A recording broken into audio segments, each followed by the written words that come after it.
So what's up, people? New do who dis? I got my hair done yesterday. I'm really loving it, but to be honest, it's so short, so I'm kind of ready to undo some of them. But nonetheless, just checking in. It's been a few days since I've picked up and vlogged, and to be completely honest, I am really ready to leave Cape Town. It's just been one continuous incident after another while we've been here. We've been trying to make the best of our time here, but both me and Aleka have been really fed up with just the way that we have been treated while being here. Some of the encounters and situations that we've had to deal with have been like no other that we've had to deal with. Even I would say besides the States, but even in the US, some of the stuff that I've dealt with here, I've not had to deal with before. So today I was actually accused of stealing. I walked into a store, a clothing store that I thought was a sports equipment store. I was looking for some ankle straps to do some of the workouts that I have to do in the gym. So I walked into the store. I may have been in there for all of 20 seconds. Basically just asking if they had ankle straps. The person I spoke to directed me to talk to someone who was 2 feet over, and asked them if they had the ankle straps, in which she told me they didn't. She told me what store I could find them in. And so I turned around to leave, and this other lady comes out of nowhere and she's like, "You need to open your bag. I need to check your bag." And I was like, what? I was holding a huge bag of sushi. The sushi itself wasn't a lot, but the bag that they put it in, it was like a big intricate box. So like my hands were full while holding this package, and then my book bag had been on my back. But like I said, I had barely entered the store, and the lady that was asking to check my bag saw me from the moment I walked in to the moment I walked out, the whole 20 seconds that I was in the store. So I looked at her and I said, "You want to see what's inside of my stapled bag?" Thinking she was referring to the package. And she was like, "No, you need to unzip your bag." And I am so confused because not only are my hands full, but I have not even been in the store long enough to think about stealing anything, let alone actually taking something, nor do I want to. I'm in here inquiring if you have an item, and now I'm being searched. It was wild. So I open up I unzip one of my zippers, and she just shuts it back. She doesn't even look at it. It was all just a power play. Like, she just wanted to make sure she knew that she saw me and that she could have authority over me in some shape or form. Almost very similar to the man on the wine tram and many other experiences that we've had, from the security guards to just interaction with other men. It has been so many negative attitudes towards us, discrimination, just disgusting behavior that I would never expect to encounter while in a country on the continent of Africa.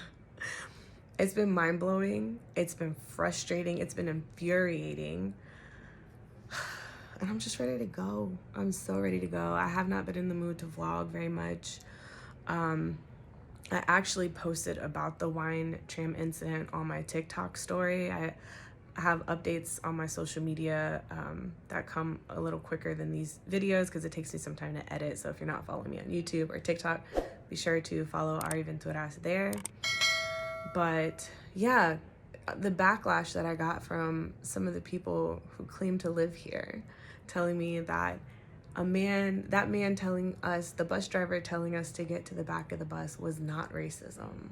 That was just us being entitled and being Americans. And I just never thought that this would be the case here. From the xenophobia to the racism to the colorism to the discrimination to the sexism, the list goes on and on. Apartheid did its work here, and it's wild to think that it is really 2024. And this is the travel experience that I have here in Cape Town. I expected the white people to be a problem. I did. So many people warned me, oh, there's so many white people in Cape Town. There's so many white people in Cape Town. Ironically, though it has been annoying to see them taking up whole spaces. I mean, there's just whole areas here in Cape Town that are just white. It is very segregated. That's been infuriating for us to see on behalf of the Black people here. Like, how dare you just take up a whole space and not allow any other Black people to be here? But it's been people that look like me that have been the problem, that have been discriminating against us, that have made issues with just our presence, that have been bothered by us being here. So all that said and done, I'm ready to go. We have 3 more days. I am looking forward to packing my bags tonight. And I have never said this with any other place that I've traveled to, but I don't recommend Cape Town. I do not recommend you come here, especially if you look like me.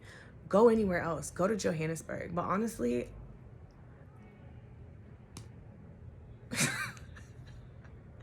it's really unfortunate that this is my first country on the continent, almost to the point where I just want to pretend like I'm not actually in Africa. I don't know where I am. Honestly, I feel like I'm in the Twilight Zone. I don't know where I am, but I'm going to pretend like I still have not touched the continent because I refuse to make this. I refuse to believe that this is going to be my impression of this continent. I know, I won't take it. I refuse it. I refuse it. I will say that going to the museum the other day, when we went to the slave museum, or the slave lodge is what they call it, that enlightened us on a lot of things. It opened my eyes up on a lot of things. A lot more things make more sense, but it still does not make it okay. So yeah, I'm off my rant for today. I don't know if I'll be vlogging again. So be sure to subscribe if you haven't already, and stay tuned for the next adventure, the next country, the next place, because it's going to be better. It's going to be better. Hello, people. Happy Friday. It is Friday. We leave tomorrow. I'm almost packed up, as you can see. And like y'all know, I'm excited to be leaving. But I wanted to end this vlog off on a more happier, lighter note. I just got back from getting a wax here in Cape Town. Well, getting a wax in an area called Claremont, I believe. And it was really nice. The lady who did my wax, she was so sweet. And she also helped clarify why we might have been having such a miserable time while we've been here. Apparently, the areas we have been staying in, we have managed to stay in some of the worst areas of Cape Town, because I was telling her where we were staying, and she told me, yeah, I wouldn't even stay in those areas, including where our Airbnb is right now. So that makes a lot of sense, and it's something that sometimes I can forget as I am traveling to different places. The area you stay in can really make or break your experience, and unfortunately, I just think we've been picking not the greatest areas, and it's because we've been picking Airbnbs, because we've been staying for weeks at a time. It's the most affordable option, and particularly we picked this area near, we're like right off of Short Market, I believe is the name of the street, Short Market, near Green Market Street, or Green Street Market. But we picked this area because we are just used to things being walkable and like having little corner stores and little shops. Like, we were really trying to like recreate our Medellin vibes, more or less. But she told me flat out, she was like, yeah, no, I would never stay there. Like, y'all should not be in that area. And actually the area that the waxing place was in, she told me, is a much better area. It's a lot more diverse. So I wanted to say, anyone who is coming to Cape Town, if you are coming to visit for a longer stay, like we are, for more than a week, she advised me that it's best to stay near the university, to go where the students are, which is in the Claremont area. I believe the university area is called UTC. Yeah, so stay there. That is my advice to you if you are looking at coming to Cape Town. She was so sweet. I wish we got to meet more people that were like her during our stay here. But it is what it is. I don't know if I will ever be back here. We will see. I won't say never, but we'll see. I'll leave it at that. But I am happy to at least be leaving here on a much brighter note. Last meal in Cape Town. Of course, it's sushi.